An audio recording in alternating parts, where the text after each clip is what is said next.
Lucas Asher is a venture capitalist, entrepreneur, and founder of Tower Equity. His investments include Lyft, SpaceX, Spotify, Eventbrite, and Slack.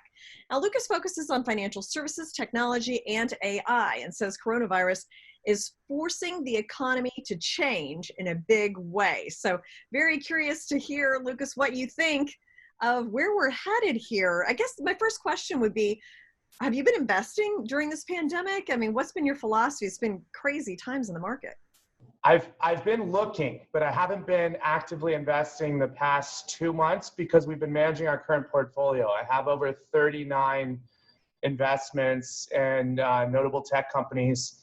And to say it's been business as usual would be not the case. This is a pandemic. Nobody knows what's going on. We're all using this new type of SaaS software. We're all collaborating remotely. I haven't even seen some of my co-founders in 3 months. I mean, this has been unprecedented. I mean, so many companies are out with earnings and they're like, we can't even give guidance. We have no idea. We have no idea when New York's going to open up, how things are going to go. I mean, it's just, the uncertainty is unbelievable at this moment.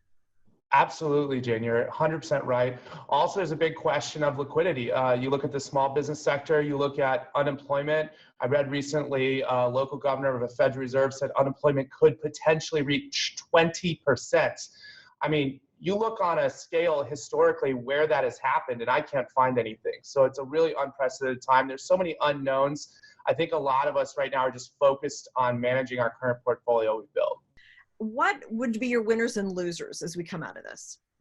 So I'm still heavily invested in the sharing economy. Airbnb has seen a lot of undesirable press recently, especially with their layoffs, the raising of $1 billion in capital.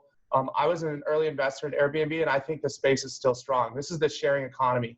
We've got people all over the United States of America right now, quarantined in their homes. They're not leaving, and what are they doing? They're ordering from DoorDash, Postmates.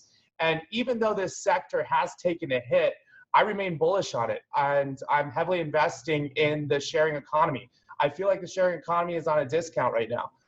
That's one sector. Second sector I'm actively investing in is the SaaS cloud sector. So we're looking at B2B software solutions that are helping people remain productive in their homes, working remotely.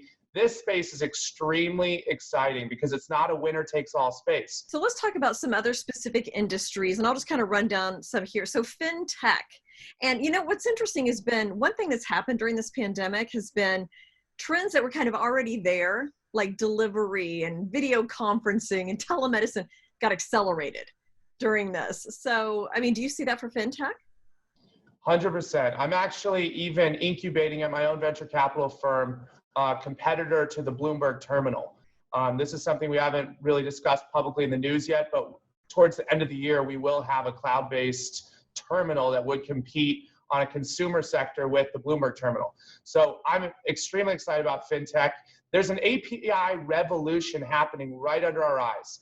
And just like how the media industry at large, notably the newspaper industry, didn't see the internet, I don't think the financial system really sees the power of APIs. Mm-hmm.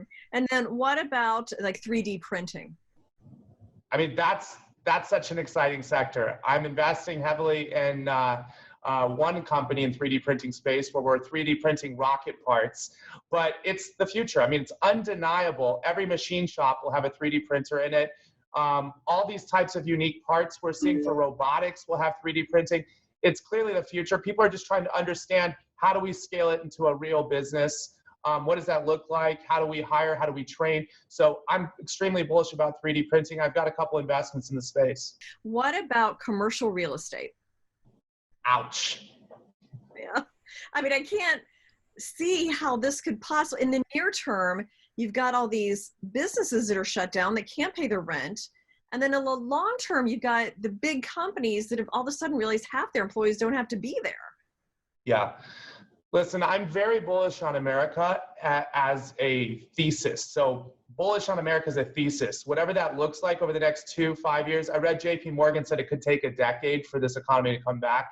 But commercial office space in the short term, it doesn't look good. That doesn't mean there's going to be hidden opportunities within the space, but as an investment sector, I've a low degree of interest in commercial office space. I am heavily investing in multifamily though. What about artificial intelligence? Could that be used as we enter a new era in terms of finding medicines or vaccines? I mean, how could AI play a part of this?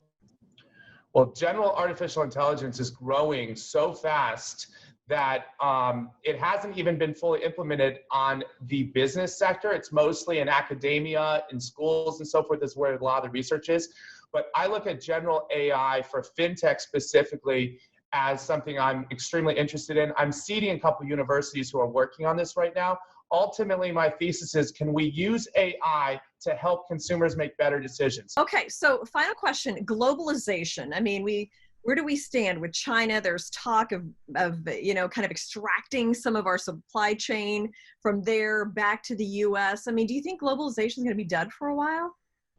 I don't, because it's a necessary cooperation. It's almost like, you have a lovely family, you have these fights at the dinner table, and, kids fight at the dinner table, but the dinner doesn't end, the dinner continues. And we are a global family. We're so interconnected now that any kind of petty differences, whether they even be trade related, whether they be pandemic related, we've all got to get along. And I don't see globalization subsiding. I think it's a necessary element of the 21st century. We're all stakeholders in the future, and I'm bullish on globalization as well. Yeah, I mean, it's hard to imagine it, even with the problems, how we would become more protectionist and how that would, I mean, it's hard to imagine how that would actually work. Look at oil even as a good example right now with what's happening in the energy markets and oil.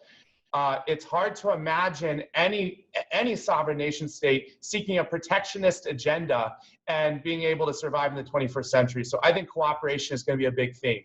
Okay, Lucas, thank you so much for your thoughts. Very interesting, and we're in unprecedented times, and how this all turns out is going to be absolutely fascinating. So, my pleasure. I look forward to seeing you in New York soon. Great. Thank you. Okay.